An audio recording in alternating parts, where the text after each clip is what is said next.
Hello and welcome to My Mom's Basement, presented by 3Chi and Barstool Sports. I am your host, Robbie Fox. I am here with my bro, Clem, for another Hawkeye recap. It is Hawkeye episode 3, week 2, because they gave us 1 and 2 right off the jump. So this is week 3. It's called Echoes and focuses a lot on a character named Echo. In this episode, they call her Maya a lot. But how are we doing, Clem?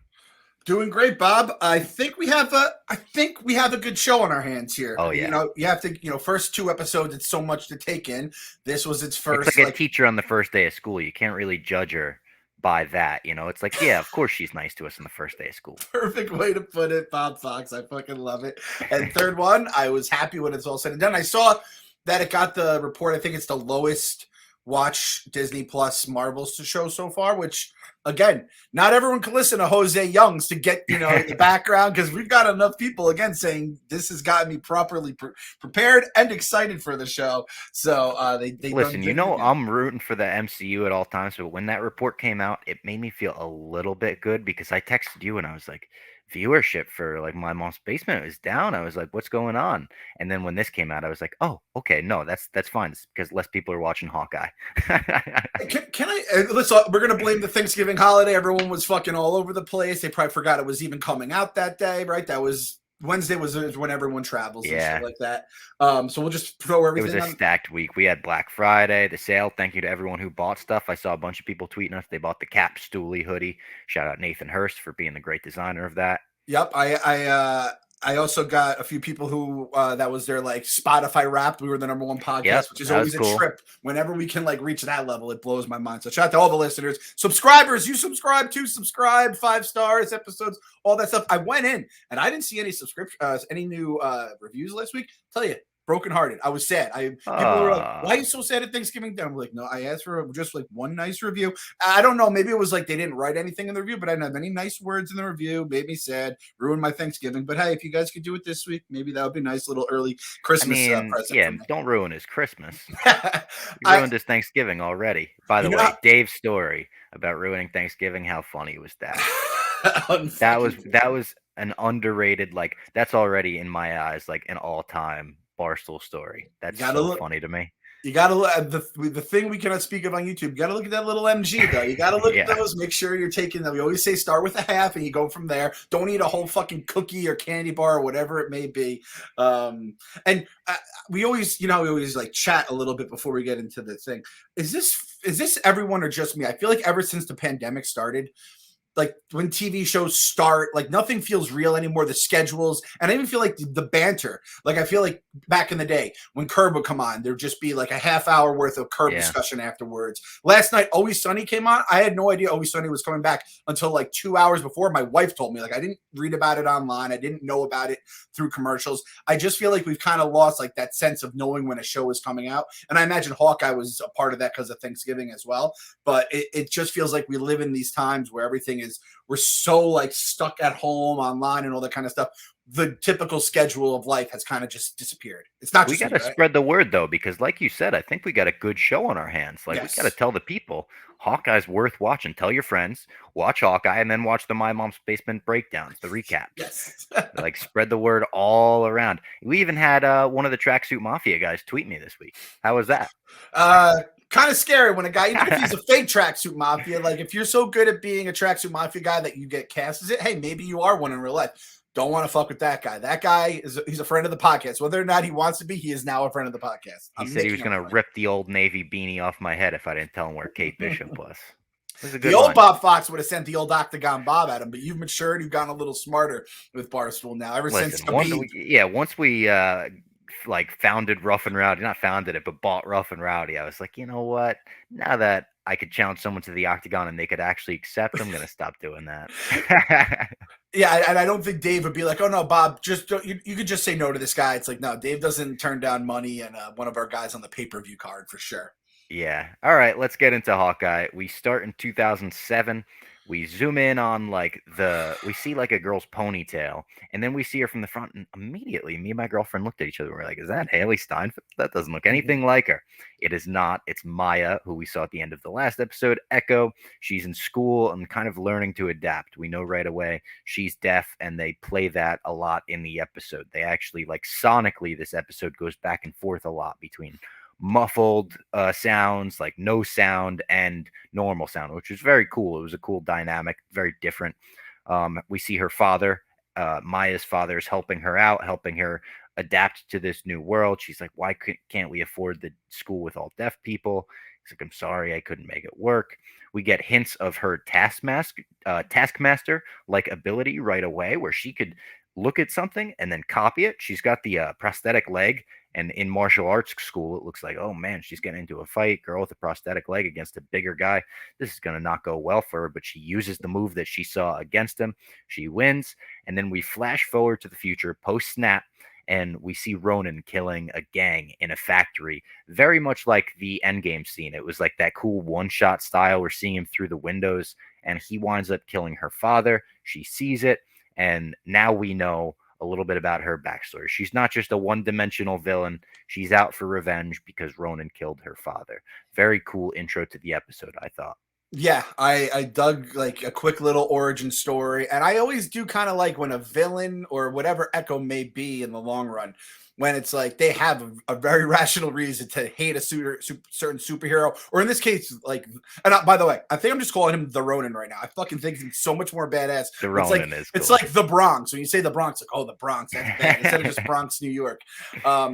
First of all, I have to say this: seeing I saw she was in middle school but just seeing a kid and it's 2007 was such a gut punch for an old man like me. I was like, like, what were you in 2007, Bob? You were like 8 years old? I was 9. Oh, god damn it. So you're probably like almost her age at that point. And yeah, it was in 4th grade, yeah. I imagine all the other olds who are listening are right there with me. Like, that was like 1990 something, 1980 something when we were growing up. That's what you would see.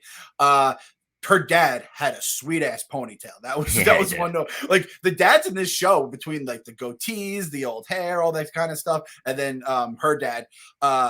Also, Chekhov's dragon. Did you hear that when they're talking about dragons and stuff? And I'm like, and when the dragon comes into the world, it's going to get stronger. I'm like, that's Chekhov's dragon. As soon as they were talking about that, I said, like, Echo's got to meet Shang-Chi one day. Like, she's talking about, I want to see a dragon. I want to meet a dragon. That could be an all-time, like, setup for a payoff down the line where Echo sees a dragon alongside Shang-Chi, and she's just like, oh, my God, I can't believe this is real. I mean, when the MCU started, my mom's basement wasn't a thing. I wasn't working at Barstool. You weren't. I mean, fuck, when the MCU started, I mean, I don't even know if I was even reading bars. Like when Iron Man came out. No, like, I wasn't. I was 10. Yeah, exactly. You shouldn't have been. That's like a fucking another flashback, 2007 here. But just being able to like we're gonna go through all these things with these watches, and then whenever the end game, whenever the Kang game comes at the end of all this, we're gonna be like, holy shit. You're going to see her look up and she's going to see that dragon. We're like, we told you back in episode 3 recap of Hawkeye. We fucking knew this was coming. So I'm so stoked for that. Also, I had to tweet it out. Like, it's so hard with the spoilers and not being able to say stuff. I just had to do the no context for episode 3. I had to do the little hand of the Kingpin from Game of Thrones. When we saw the uncle, are we calling that fucking Uncle Kingpin right there? Are we calling it Uncle Kingpin? I think that's Uncle Kingpin. I think it's Uncle Kingpin. It's gotta be, right? He had the black sleeve, like he was wearing like a suit. He looked like a big figure. They reference him a couple times throughout this episode. Oh, I don't think Uncle will be happy about that. I think this is Mephisto Kingpin here. Yes, exactly. The Fat Man Auto Repair. That's where her dad gets killed by the Ronin. So it's like, oh, shit. Did you see the tweet that? Did you send it to me? The Kingpin, like where they had the auction in episode 1 is apparently Kingpin's house from Daredevil. They shot it at the same location. Really? Did you see that? No, I did not. I think it might have been Jeff that sent it to me. That's why maybe I thought you did. But yeah. Okay. Bob Fox, we got to do this right now. The metal meter. The blood on face. Metal. Pretty metal. Metal. Pretty metal. That's a metal origin story, yeah. And And I think Jose had told us that she has a helmet and it has like the hand on it, right? Oh yeah, it's like the handprint. So if Yeah, she does that, confirmed metal. We're just putting that out now in case we get the Echo, that full would be get up cool. down the road. But will they do it, or will that is that too close to the Flag Smashers? Oh fuck! I love my Flag Pretty Smashers, close. but if they ruined the metal ass fucking Echo origin story or the Echo outfit, then I'm gonna be pissed about that. Yeah, so I think we are looking forward to Kingpin. I'm gonna mark it down right now. I'm saying yes, Kingpin will be in this series, no doubt. They showed like the one part of Kingman that isn't like huge too. Like Yeah, it's like the littlest part of just his his hand. arm. Doesn't have Yeah. sausage fingers. I'm proud of my guy here. And oh, I think there was like a couple things where it was like I saw someone, I think it was emergency also. It's like it could be the gym she was at, could have been Daredevil's gym or something like that. So we're living in this weird Daredevil Kingpin side of the world right now, and I'm pretty fucking excited about it. Yeah, so am I. So Maya confronts them. They're still tied to the little unicorns that are like going back and forth. The tracksuit mafia is like putting quarters in. They're laughing at them. It's a funny scene the way they play it. And she interrogates them about the Ronin. Clint says, "Listen, Kate's not Ronin. Come on. You think this girl's Ronin? Like, Ronin's dead." She says, "How do you know Ronin's dead?" And he says, "Black Widow killed the Ronin." She's like, "Oh, very convenient that someone's dead killed someone. The person we're looking for is dead." This was a great scene, I thought, because it's like Black Widow figuratively killed Ronan, obviously. Kind of like how Cuts Clothing figuratively kills all of their competition. Cuts Clothing has reimagined work clothes by elevating the classic t shirt to something you can wear on any occasion, from a formal business meeting to a casual night out. You could wear this to a black market charity auction if you really wanted to. Cuts Clothing. It's that nice. It's comfortable as well. It's not just nice looking, it's comfortable. You could wear it on a plane, as I do. I say this all the time. I wear my Cuts Clothing when I travel because I want to be as comfortable as possible, right? I wear the t-shirts, the long sleeves, all of it. I love Cuts Clothing. Some of the most versatile, comfortable clothing in my closet. Cuts has collections of polos, bomber jackets, joggers, which are great. I also love their joggers. Make it easy to decide what to wear year round. This is also a great gift for any of the people in your life. I promise you. They have your holiday shopping covered with a ton of new products and special site exclusive offers every day in December. Plus, you get 15% off site-wide by going to cutsclothing.com/basement. That's CUTS clothing.com/basement to get 15% off. Don't miss any of these daily deals. What did you think about this whole scene, the bringing up Black Widow once again? I thought it was interesting that he brought her up again, considering we saw her in the play Rogers the Musical in episode 1. It's like a little thing in the back of your mind that reminds you, like, Yelena's coming. Oh, I didn't even. Here we go. People just saw the whole mind explosion. You guys have to watch on YouTube so you can see my brain explode in real time. I didn't even think about Like, that. that's why they got to keep reminding us about Black Widow, I think. Chekhov's widow. That's out Yeah. there as well now. I loved it too because I mean it's fucked up to say, but like Black Widow, they can't verify the story with Black Widow because she is currently on Vormir in this timeline, fucking splattered to like a pancake. So I loved how they did that, and like you said, every single thing was true. It's like she killed him figuratively. The Ronin, I like everything he said because I like watched it again just to make sure. I was like, oh shit, like the way he's saying it, and who talks like this, Bob? Our boy Ben Kenobi. From a certain point of view, he's telling the fucking truth. So it's like even if you plug them up to a lie detector, it all fucking pans out. So I love that side of things. I also love that the warehouse they were at, we find out, is a KB Toys warehouse, which by the way, I don't even know the last time KB Toys might have not been in business since like 2007 too. Like that was even dated for a dated abandoned warehouse like thing. Like if you had done Toys R Us, I bet they wanted to do Toys R Us and they couldn't maybe clear the brand name. But seeing KB, dude, when I was growing up, KB was perennially 40% off. Every fucking sticker was like crossed out the price and it had like the sales price. That place was fucking on clearance or sale. It's like furniture stores. They're always on clearance and they've been in business for like 30 years, always being clearance. KB was the same thing. And I just loved seeing that was the warehouse we were in the whole time. It fucking just brought such a Christmas vibe to it with toys and all that stuff. So definitely. That was awesome. And I have to ask you, because I don't really care either way. My kids fucking love them. Imagine Dragons. Did you take that slander personally? Are you an Imagine Dragons guy? No, I'm really not. And I actually texted Kevin Owens from the WWE because we've done interviews and he loves Imagine Dragons. He saw them in concert. And I was like, dude, you got to watch this with your son because you'll laugh at the back and forth they have. I'm not the biggest Imagine Dragons guy. Like, I think the song they used in the Mission Impossible trailer was great. I forget what it's called. Can't stop the friction or something. The radioactive stuff and that stuff. Ooh, I don't like. I really don't like the singer with the drums on the stage and it's all silly to me. But Monster, they have a song called Monster that I think is pretty good.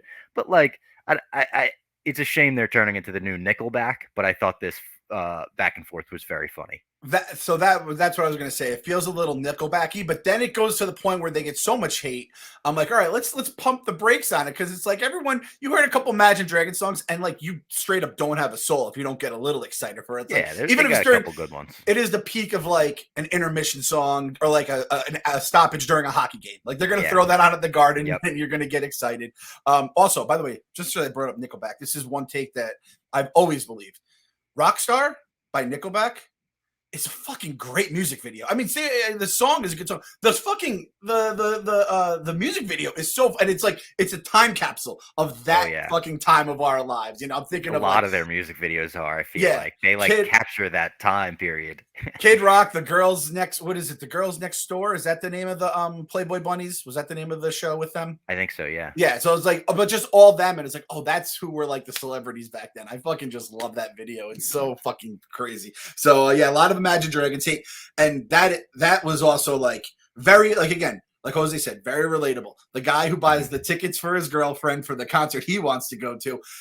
I have to ask you, Bob Fox, is it an acceptable move if Lady Fox bought you tickets to a Rangers game, and then or let's see, I guess it would have to be if you bought her tickets to a Rangers game and then she's like, I want to take my sister.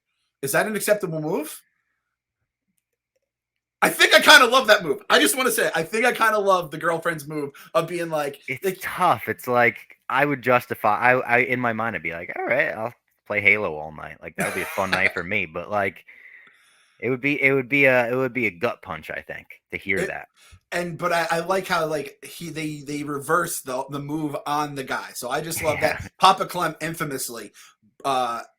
For when Mama Clem, before they were married, he asked for her finger size. The entire time she's thinking she's getting an engagement ring. He bought her a bowling ball. And it came with shoes, but it was an all-time blow up in your face gift move, and it wasn't obviously for himself, but he bought her a bowling ball, and he was in the Did he not even think about it? Probably not. He's a fucking knucklehead just like me. That's hilarious. That is a really funny story. There's a great like kind of bonding moment between Clint and Kate here, kind of a father-daughter moment. A lot of that in this show, a lot of father-daughter dynamics and stuff. He says, now is not the time to be scared. Let's muster up that overconfidence that I've seen so much of. He breaks free. He's like, on my signal, on my mark or whatever. And she's like, what do you mean? Like, I can't break free. And in the back of your mind, you're like, come on, that's not the signal, Kate. He starts jumping over through shelves. They really like make fun use of the KB Toys warehouse, like the way he's jumping over him. The Tracksuit Mafia are just like a bunch of idiots, like lovable idiots. Maya smashes his hearing aid at one point, which I thought was a pretty badass scene, kind of like Bane being like, oh, I was born in the darkness. You know, she was like, I was born with this. And eventually Clint recovers his bow and it's fucking game on. I said as soon as Clint has the bow, I was like, oh, it's fucking over for these Tracksuit Mafia idiots. Yeah, and this episode we got to see, some cool ass archery shit. Which I mean, this shot, the shot that he frees Kate with, one of Hawkeye's coolest moments. Yes, and you can't probably do like a whole movie or a long running series for seasons where it's like sooner or later it's like, all right, we've seen the fucking arrow trick enough times, Clint. But during this one, very cool. I love when a new hero especially, they stink in the beginning, and Kate's still figuring out how to be a hero. I always love seeing the transition. So then we see again at that Kang game moment down the road when she just this badass motherfucker, the new Hawkeye. Basically, we're gonna be like, remember when she couldn't get out of that like giraffe or whatever in KB warehouse? Also, love seeing the ball pit. Ball pits fucking rule, man. Yeah. I mean, again, this might date me a little bit, but I'm pretty sure they were still around when you were a kid. Did you have Discovery Zones growing up? we had things that were like Discovery Zone. It was like dinosaur theme that we went to, and kids would have birthday parties there and Yep. stuff. And it would have the foam things where you could jump into the ball pit. I'll never forget. They had a little ball pit. I might have told this story in my mom's basement before. They had a little ball pit, probably just like, I don't know, this big. It was like a one person ball pit. And I looked at it and I was like, I'm gonna fucking cannonball right into that motherfucker. It was like a jacuzzi sized ball pit, right?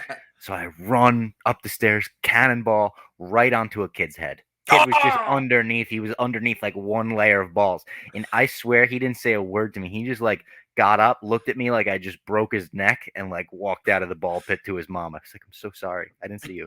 He looked at you like you broke his neck because you broke a kid's neck, Bob. I Let's think call I it what might it have. is. Ball pits, underratedly dangerous. That was the one drawback of them, and I'm pretty sure that's why Discovery Zone went out of business, because I think people were just like breaking bones left and right. Yeah. Even though it was relatively safe, it wasn't safe enough. But The it was way one of, Hawkeye uses this ball pit is great too. How he like slides under it like a snake and then grabs him.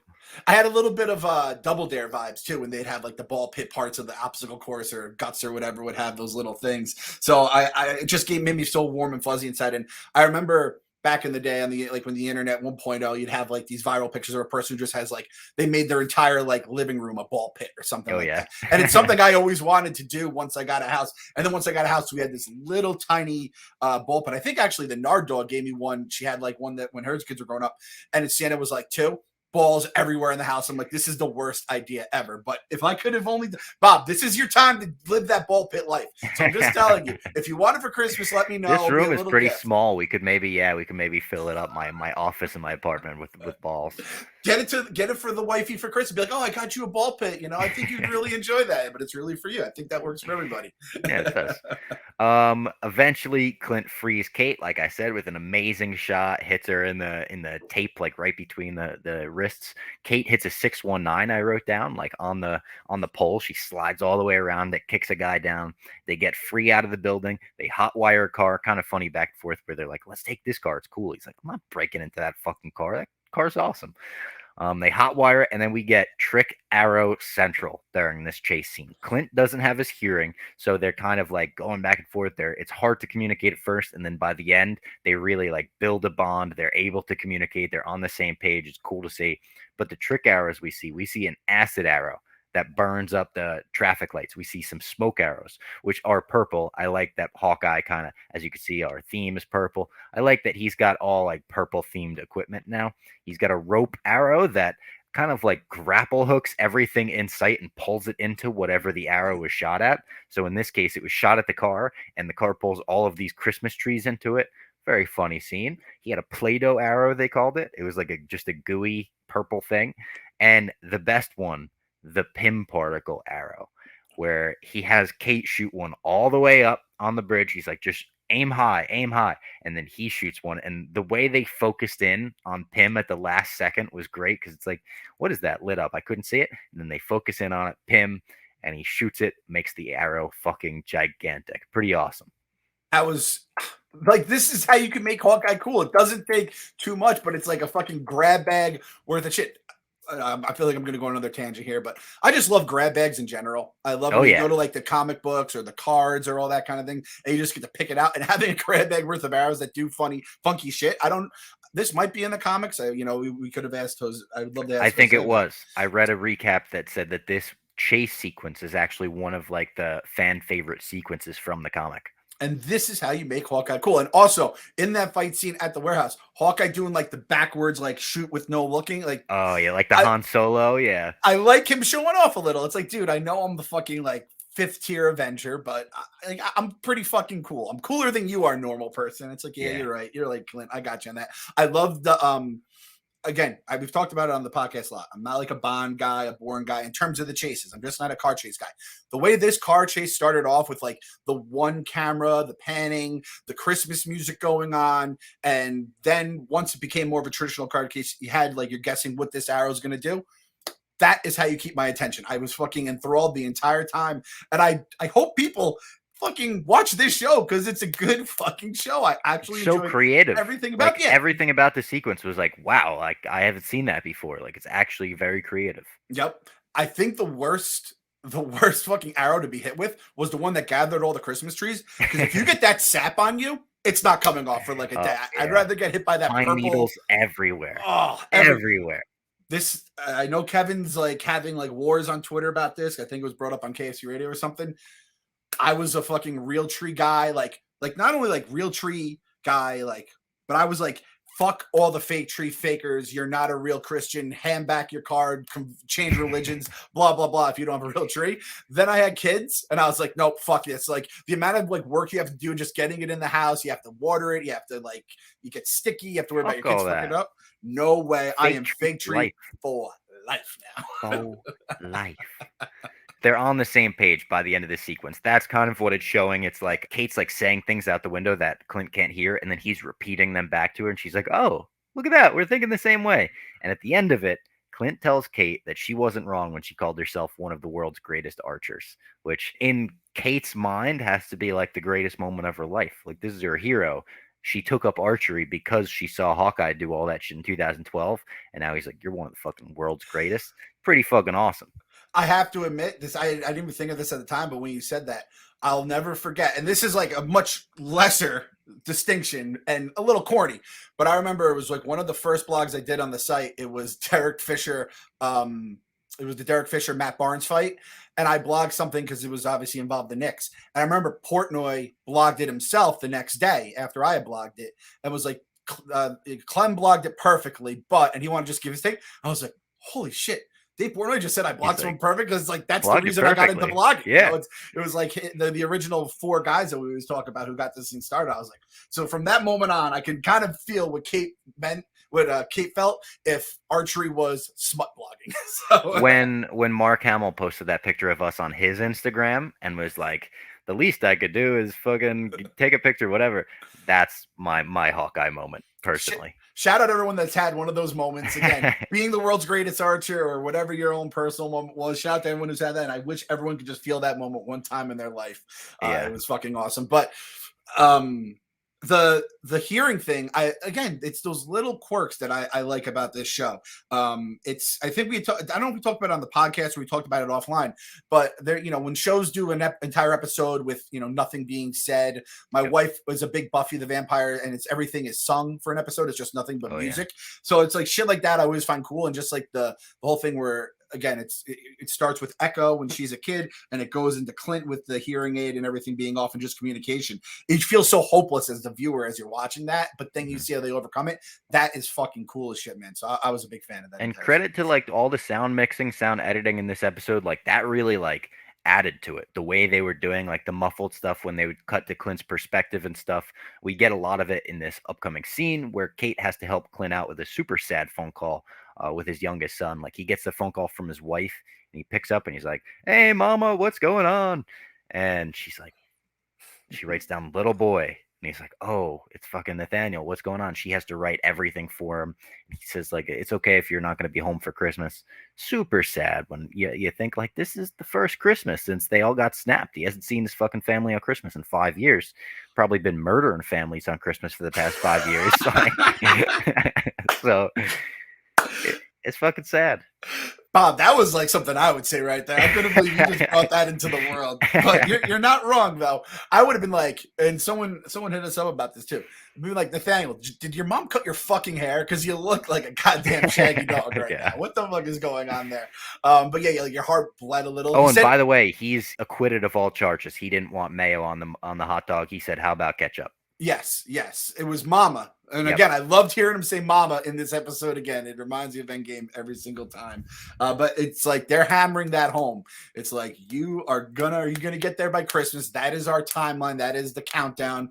Whether or not it's Christmas week, the finale episode, which is just so great. We're gonna watch that and like 2 days later celebrate Christmas. It's gonna be great. It's gonna be perfect. It's gonna be just like with Home Alone. You're like, I hope Kevin gets to see his mom or his family. And everyone, spoiler alert, they do. We fucking know. By the way, did you see the Home Alone house? Is Airbnb? You can rent it. I read your blog about that, yeah. And you had a good ranking of all the things you would want to do. You got to recreate the dance scene. Gotta recreate the dance. It would be a pain in the ass. It wouldn't be worth the juice. Wouldn't be worth the squeeze. But just to say you did it would be worth it. And that fucking song bangs so hard, Jingle Bell Rock. Oh, we're gonna, and little spoiler, we're gonna do, because we don't know how great, like how much meat these episodes are going to have. So we're going to Oh do at yeah. the end of the next 3 episodes, we're going to do a rankings about different Christmas stuff. So today you have to listen to the end, and then you're gonna put in the comments your rankings. Boom! I Yep. just thought of that on the fly, Bob Fox. Oh, look at that little tease. We got Christmas rankings, end of the episode after the sus list.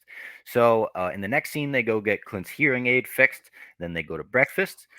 At breakfast, Kate is talking to him about his branding issue and how he should become more recognizable. And she draws a little sketch of like what is kind of the original Hawkeye comic book costume, which I love. All of these shows are doing it. You get it in Loki with the Richard E. Grant costume, that Yep. ridiculous looking whatever. You get it in WandaVision when they dress up for Halloween. You get it in Hawkeye just from a sketch. Will we get it in the future? Who knows? That would be kind of funny if she like makes him a fabric suit, makes him try it on or something. He's showing up in that suit in Kang game. Let's just call it what it is. It'd be great. And Clint says he never viewed himself as a role model. It's a very revealing conversation about his perspective towards the whole hero thing, his role as a hero, what heroes should do. He tells Kate about the sacrifices that she'll have to miss out on. He's talking about like family stuff, obviously, maybe some Ronin stuff. They even talk a little bit about Ronin. She's like, is that because Ronin's someone close to you? Is that why you have to keep the identity close, whatever? It was a good scene. Another scene where you could see the father-daughter relationship building between Kate and Clint. Yeah, and as someone that thought for some reason they were going to be father, I thought the daughter was going to be the next Hawkeye, Yeah. but I could almost see the same dynamic going on between them, right? So I dug that. New York City subway getting a little bit of love in this entire episode. Yeah. When they're bouncing in and out, so I can smell it. I wonder if that they really shot that like on a subway. My girlfriend said that to me. She's like, "Do you think they really shot that on a subway or recreated it?" I was like, "They probably recreated it. It looked a little too clean." I was thinking the same thing, and then I'm like, "Well, this was like Corona time potentially, and there was no one in the subway, so I'm like, it could kind of remember work that there. they said like they cleaned them for the first time in 20 years or something during Yes. Corona. We were like, "What the fuck?" They probably like unearthed like these new variants because it was like Yeah. they had been sitting dormant, these germs, and then it just mixed with the Corona That thing. could be the plot of like a new Ghostbusters movie right there. Like I was we going to went say down to the Jurassic subways to Park, clean but them. Like, yeah. yes, amazing. By the way, I have not. Well, I don't know if we'll do some. Maybe we'll like do like a segment on the basement. I still haven't seen Ghostbusters, but I have heard nothing but not good things. Like not even great things. Like this movie, it's not the perfect movie Ghostbusters, but it is the perfect Ghostbusters movie. That's It's what I'm the hearing. perfect tribute like to the original in my mind. I loved it. Like I don't know if I talked about it on the basement, but I really did love it. It's like I've seen some criticisms about it. Like some critics don't like it because they're like, oh, it's too much nostalgia, too much fan service. It's never been an issue for me. I like the Star Wars sequel trilogy. So like I'm in on that shit. Like so I was in on it from the jump. I love Paul Rudd. The cast is awesome. The girl that they have playing Egon's like granddaughter that's you see in all the trailers, she's the main character. Amazing. She's gonna have one of these Haley Steinfeld careers. Calling it now. It's like you could tell in True Grit, Haley Steinfeld, great actress, got Oscar nominated, youngest ever. This girl, maybe not Oscar nominated for Ghostbusters, but she was tremendous. I've heard, and it was you said that you gave that level review, KFC that level review. So he's like an old like me who grew up with the Ghostbusters and shit like that. And then I know we got our listener Wally or Mario, and then my buddy Joe Lightning, all like a little older, all who grew up with Ghostbusters, all said the same exact thing in terms of the tribute. And it's like, oh, it's like who gives a fuck if it's it's the fucking Ghostbusters. If it flopped, we would never have a Ghostbusters movie again. I bet. We had someone hit us up. I think it's my guy TJ.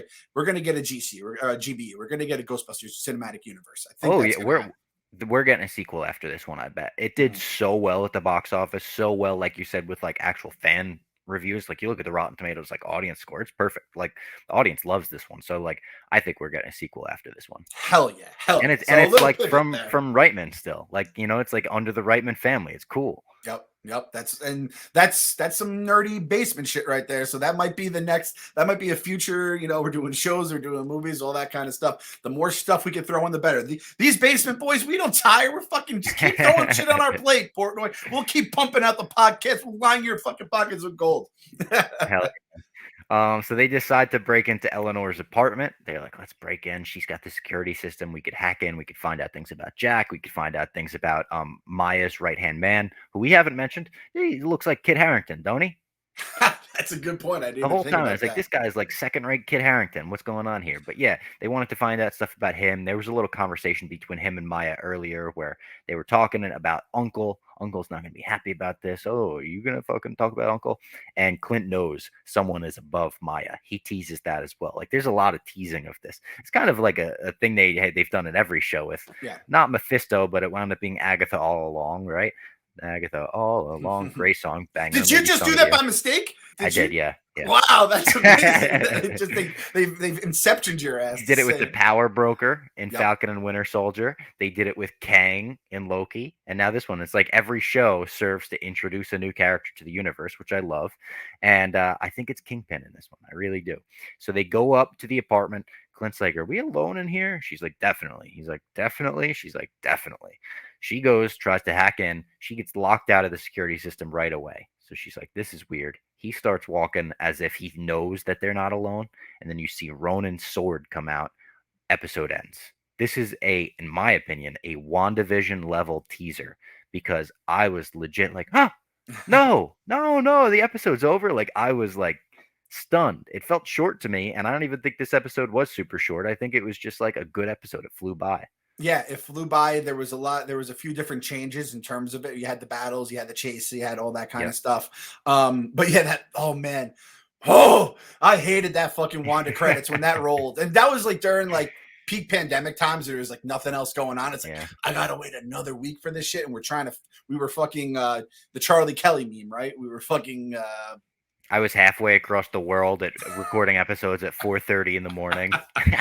so yeah, that like the way it just ends and you see the Ronin sword, which I liked as well. Yeah.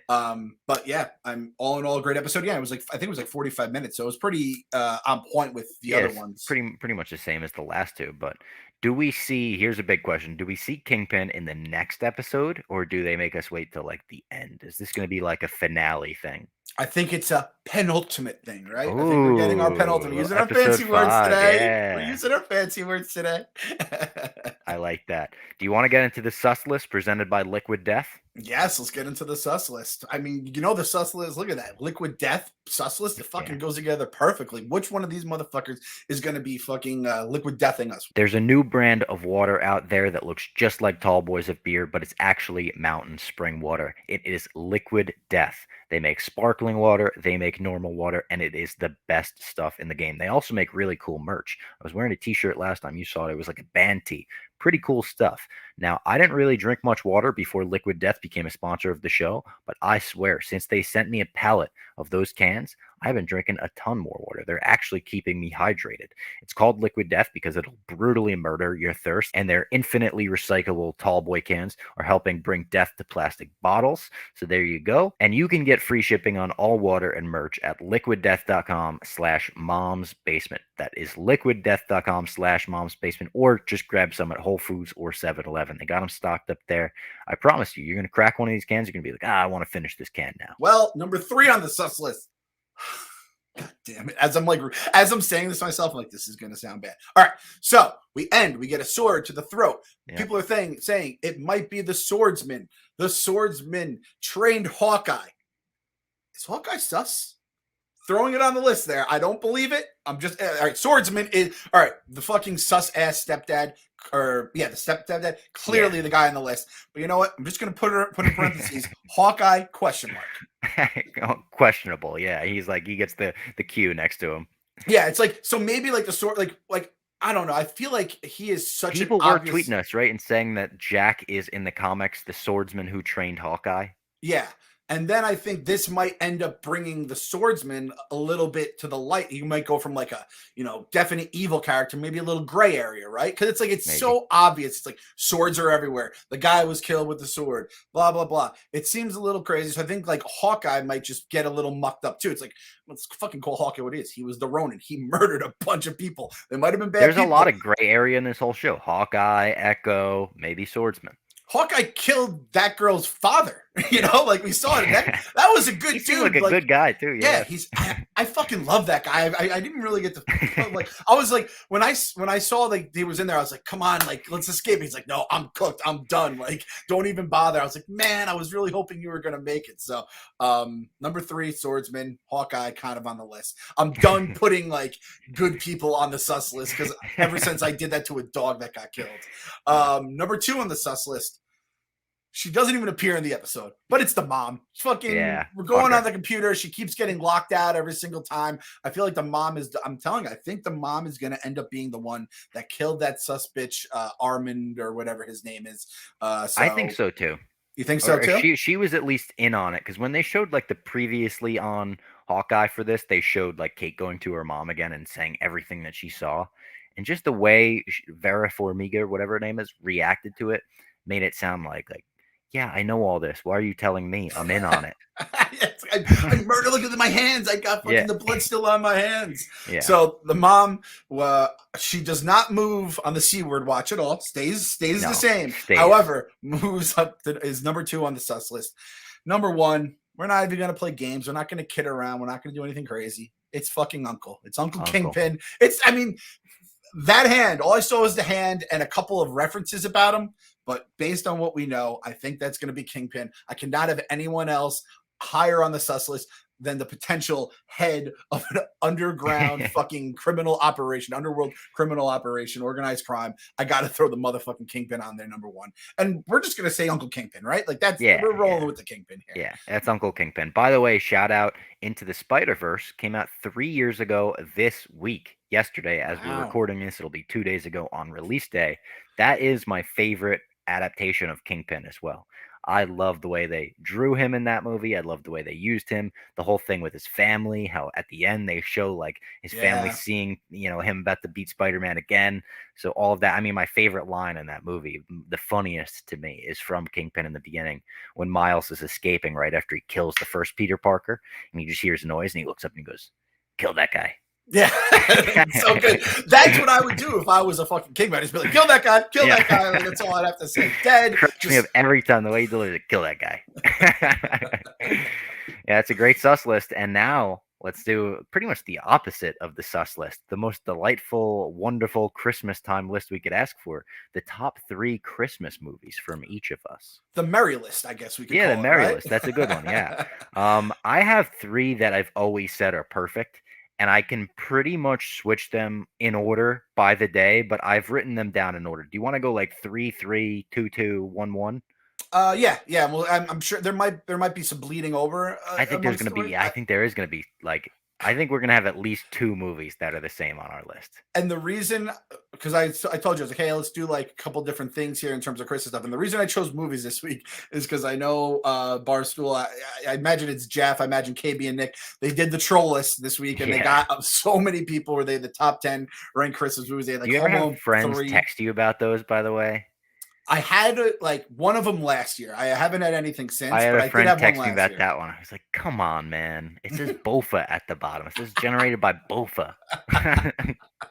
At this point, too, if I see lists, and now it's to the point where I don't trust any list. I don't trust one if it's by like ESPN and it's like top 5. I'm like, this is a fucking troll. But I'm also so far out of the loop on so many things pop culture now, just being old, that I'm like, shit, people might fucking think Home Alone 3 is great now. I don't fucking know. Like, they grew up with it. Like, I think the prequels like the suck. Prequels, yeah. And everyone tells me the prequels are good. I'm like, shit, maybe it's the children that I actually did kind of grow up with Home Alone 3. Like, I had the Home Alone VHS box set was Home Alone 1, 2, and 3. And I loved Home Alone 3 growing up. Like, I really enjoyed it. I haven't seen it since I was probably 6 years old. I think if I watched it now, I'd probably find it to be a piece of shit like everyone says it is. But I did love it as a kid. Yeah, and I'm fully prepared to be like the things I thought were like the ruination of Western civilization, basically. People are like, no, that like was my childhood growing up. And nostalgia is a powerful motherfucking drug. So I can't even like argue with it. So I'll be interested to see how this all plays out, because there are some Christmas movies that are absolutely classic. And there's also ones that might be a little overrated. So this should be interesting here. So my 3, I think, might be your number 1, and it's Die Hard. Okay, so I don't know how we were classifying that. This is the trick here. Die Hard is my favorite movie, and it's not Yeah. like I'm not just saying it as like a joke or shit. Like it's legitimately my favorite movie. I think it's the perfect movie. I think it has the comedic elements, it has the action, it has like the underdog story, it has the Christmas, it touches it all. I didn't even put it on the list because it's my favorite movie. So saying it's my favorite Okay. Yeah. Christmas movie is almost repetitive, but having number three, little sus, little sus. Having it on any list, number three is sus in my I mind. could have put it number one. I But honestly could have put it number one. I was like, I think we would have listeners would log out, would stop the podcast and then like jump off a bridge if they had to hear another Die Hard debate. So I didn't even throw it on. I was like, we'll just agree it's the best movie of all time, and we would move on from there. But number three, okay, fair enough, little sus. My number three, which could be high, which might be higher for you because I think the when it came out might affect it. Probably when you were younger. I have Elf number three. All right, I have it number two. Perfect. Yeah, so we Okay. can kind of give a general discussion about this together. But yeah, perfect Christmas movie in my mind. Yep, perfect like modern Christmas movie. The movies that made us, they did like a Yeah. they did a good breakdown of it and how it was our fucking guy, Favreau, who I didn't realize had done it at the time until I saw that thing, how they wanted to make like one of those like movies that you watch every single Christmas season, which I hope the Fox family did growing up. I know the Clems Oh, did it. everyone, yeah. And we would actually do it. My brother and sister, who were younger than me, they would sleep in my room Christmas Eve. We'd usually watch a movie, usually probably my number one on the list. And you just kind of like, or you just, rattle around the handful. And I think Elf is now that for like the next generation. I also had a shout out. I blogged this a few weeks ago. Will Ferrell turned down $29 million to do Elf 2 because he thought the script was a fucking abomination to the Lord. And I just Great blog. I read that. I wanted to say how much I appreciated that because turning down $29,000 for something would be like crazy. Turn down 29 million to turn it down because you want to do the right thing. I loved Anchorman. Anchorman 2, I despised. I have only watched it once. Maybe I like it more if it came out, but it like I've never watched it again. I don't even think about it, but it does take that little bit of bloom off of it, right? Oh yeah. And Think about The Hangover. Like if they just made one Hangover movie, like that movie would be yes, like an iconic, like it was kind of at the time. It was like, oh my God, funniest movie ever. And then they made the two sequels. Now people don't even really bring it up anymore. yep, 100% with you. So I like it would have taken the shine off of Elf if I had seen you see like the little brother, you know what he does in 2, or just Yeah. something like that. But It's the perfect happy ending too. Like you want just like to think like, oh, perfect happy ending, and then they made the maybe sequel, Step Brothers, in Trent's mind. I had a shout out that is if you haven't read that, you got to go to the blog or just search it. Does my theory that Elf is the prequel to Step Brothers makes too much sense? An investigation. A plus plus plus Yeah, plus blog. That is like it's an that's all timer. throwback Barstool right there too, and it kind of like holds water. I can't really put any It poke was any on the holes in it. news. Yeah, it They was made it on the made the news. fucking news. That's how oh man, I fucking love Trent. I miss that guy so much. I Yeah, he's truly the do. best. So I got to give him a big ol' hug next time I see him. I will say this though, and I don't know if you agree or disagree. The reason it's 3 on my list, Elf, I do not like the last like quarter. I don't like anything with the Central Park Rangers. I think it's a little corny. They're all singing. I think it like if you watch it, I think it's like I just turn it off once that comes on. I'm like, all right, we're gonna move to the next movie now. It's very cringy. I don't know The if I can. whole beginning of the movie is definitely better. It's Yes. the parts that get quoted, it's the parts that get clipped and gifted and put on Twitter every year. Like, yeah, the beginning of the movie is the best part of the movie. The Elf scenes where he's like setting up the Santa's workshop, preparing Santa's arrival, working with the manager, like all of that, that's the funniest stuff. easily. And I think, and this is, that's just the way it is. The fact that it's still this high in my book, despite it being like unwatchable for the last like 10, 20 minutes or whatever, is actually just shows how good that like first chunk of the movie is. It's almost like I say the same thing about Wedding Crashers. Once it gets to the point where he breaks or, Rachel McAdams leaves him and he's down in Farrell's awesome, the whole Farrell thing. But like when it gets like a little too lovey-dovey, I'm like, all right, I'm done with Wedding Crashers. We're gonna move on to the next movie. I feel the same way in terms of Alfred. This is gonna sound weird. I actually have a movie I've always done that with, and it's Coneheads. Have you seen Coneheads before the movie? Jesus, Bob, I haven't seen that since I was probably like your age, if not younger. I think it's hysterical, and I think everything on Earth is so funny. And then they eventually go off to like their planet or whatever, and they have to go through like a maze with a minotaur and fight that and all of that. I'm like, oh, okay, I'm fucking checked out. All the laughs are gone. I'm not interested in the dramatic sequence. Before we move on from Elf, I want to shout out Elf cereal. By the way, I love Elf cereal. It's like a seasonal thing. It's basically like Kix flavored or Kix shaped Okay. things, maple syrup flavored with Lucky Charms marshmallows. I like that. I like. It's Okay. really good. Fuck. If Yeah, you see it in the store, if you're a basement listener, you see Elf cereal, pull the trigger on it. Try a box. I want to say this. I understand why they did it. I understand, you packaging little circles. You can say they're like Christmas ornaments. I love that it's syrup flavored. If someone at whoever is it, do you know who makes it? Post Kellogg's.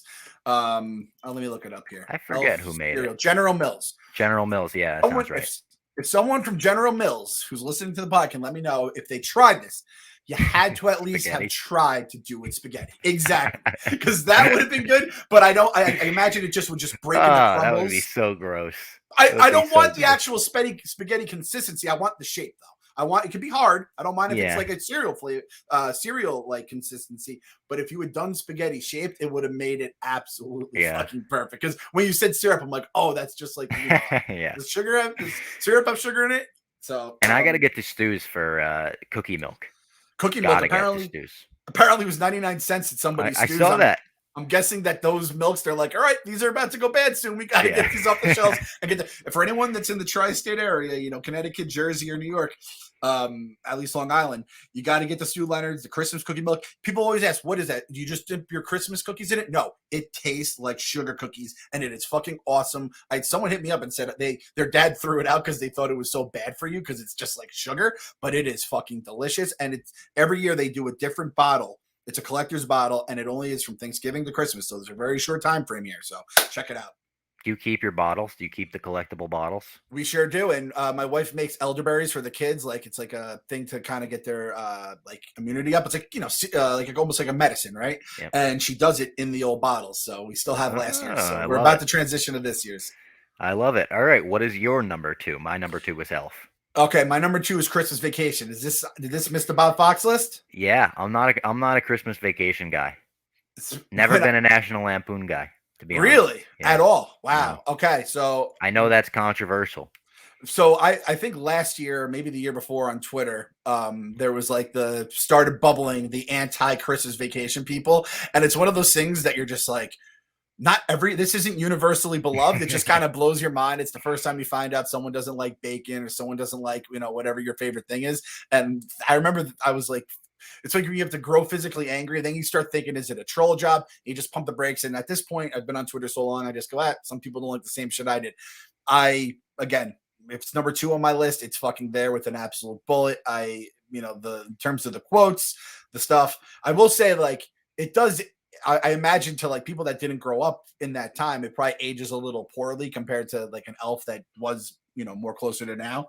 But again, Clark Griswold is an all-time great dad. Chevy Chase sounds like he's kind of like a dickhead in real life, which kind of hurts the cause. But I grew up with National Lampoons.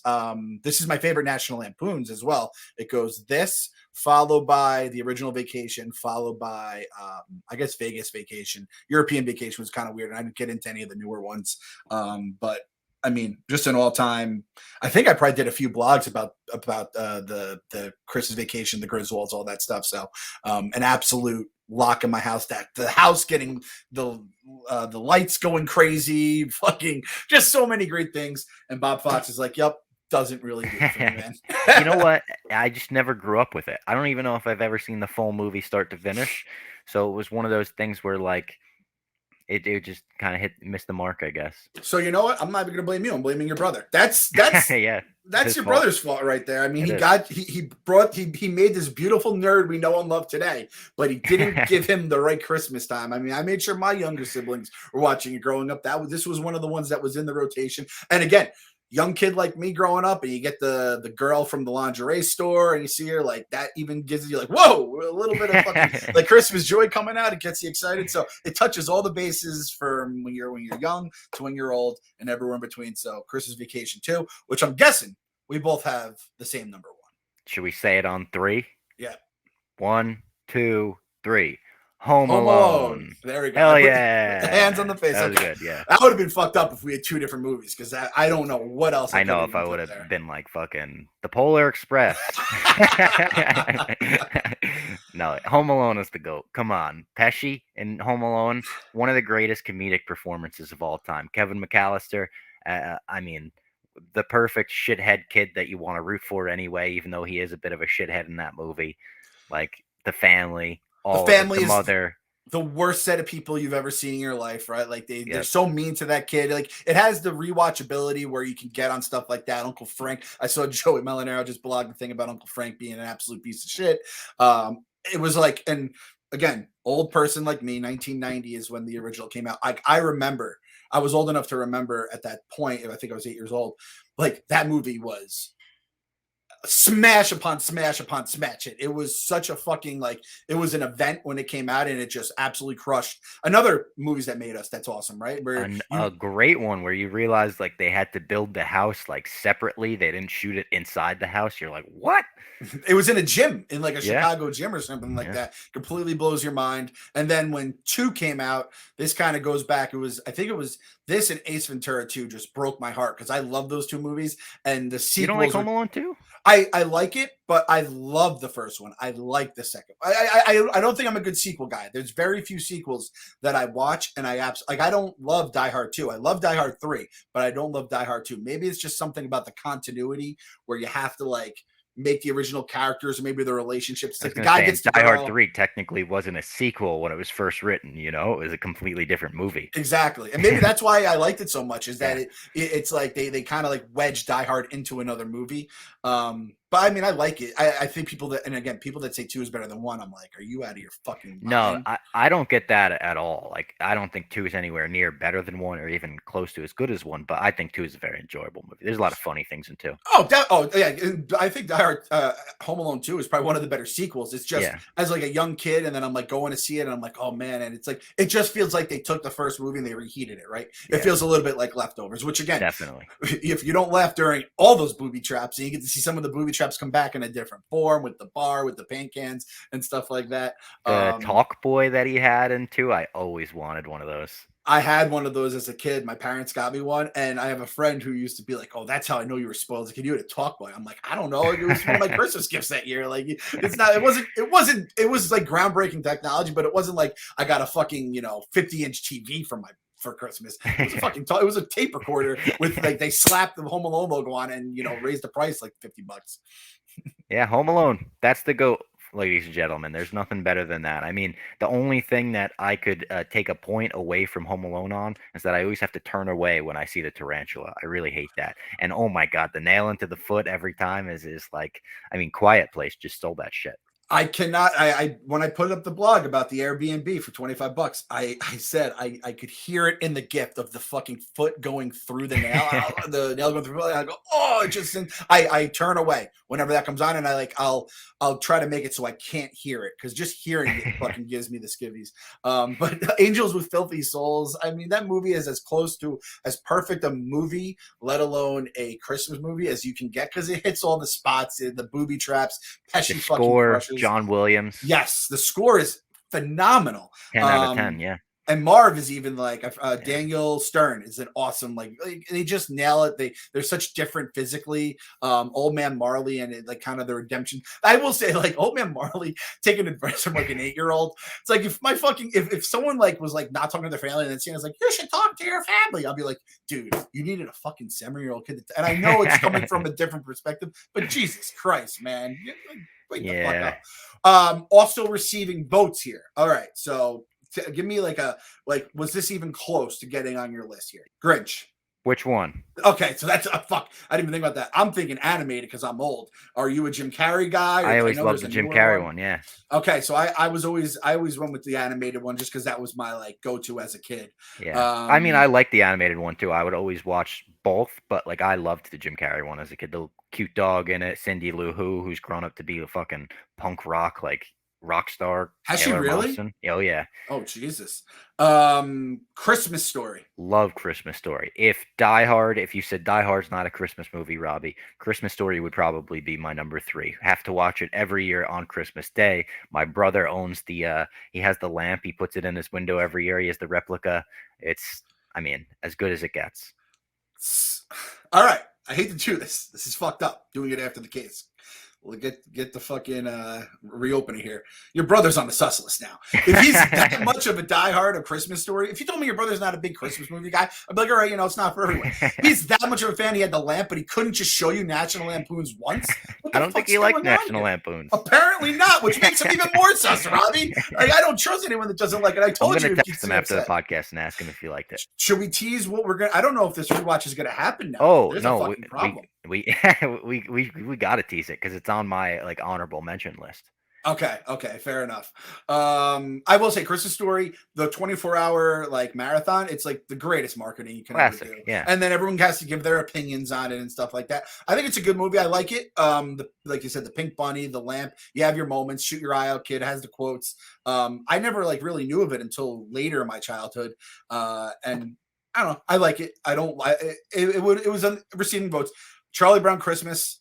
This might Classic. be I feel like Charlie Browns are like everyone likes the idea of them more than they actually like watching them, right? Oh, I like watching them. You like watching them? All right. Yeah, we That's used to good. have. My mom made Charlie Brown cutouts for our window every year. She would make the little tree. I think Charlie Brown Christmas is the best of all the Charlie Browns. I think like the Great Pumpkin is not as good as I did that poor ass tree. I'm like I think I see my little myself in Charlie Brown. I'm bald. I'm a fucking egghead. I always mess up when I'm supposed to do stuff.